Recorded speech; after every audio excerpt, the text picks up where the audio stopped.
Hello friends, कैसे हैं आप सब। आशा करता हूँ अच्छे होंगे। तो आज हमारा शक्ति के 48 नियम का 7वां दिन है, जहाँ पर मैं आपको नियम नंबर 7 बताऊंगा। जो नियम नंबर 7 है, मैं उसको बताने से पहले आपको एक छोटी सी स्टोरी सुनाना चाहूँगा, जो नियम नंबर 7 पर ही बेस है। तो आइए स्टार्ट करते हैं।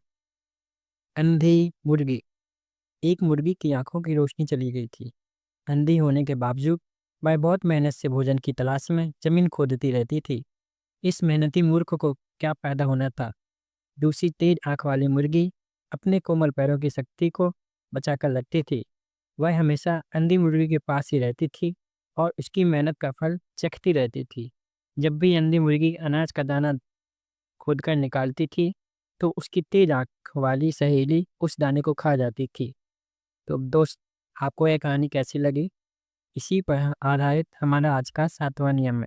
तो जो 7वां नियम है, वह यह कहता है कि काम दूसरों से करवाएं, लेकिन श्रेय खुद लें। स्टार्ट करते हैं। विचार।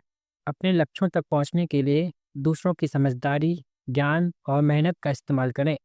इस तरह से आप ना सिर्फ अपना बहुमूल्य समय और ऊर्जा बचाएंगे, बल्कि इससे अच्छी छवि भी बनेगी कि आप बहुत कार्यकुशल और तीव्र हैं।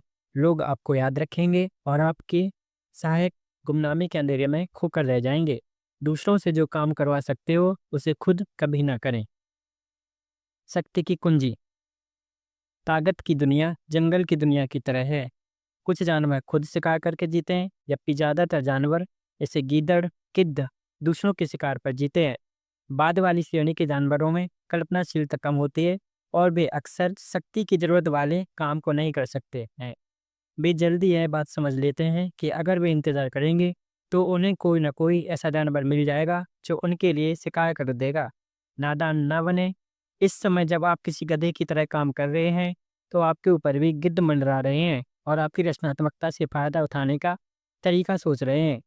इसके बारे में बेशिकायत करना व बगबूला होना बेकार है।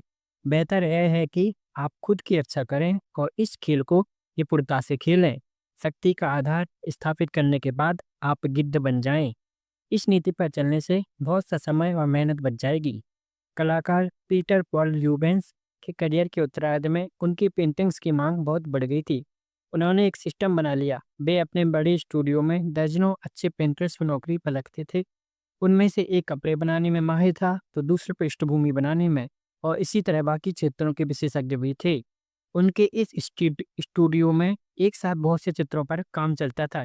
जब कोई महत्वपूर्ण ग्राहक स्टूडियो देखने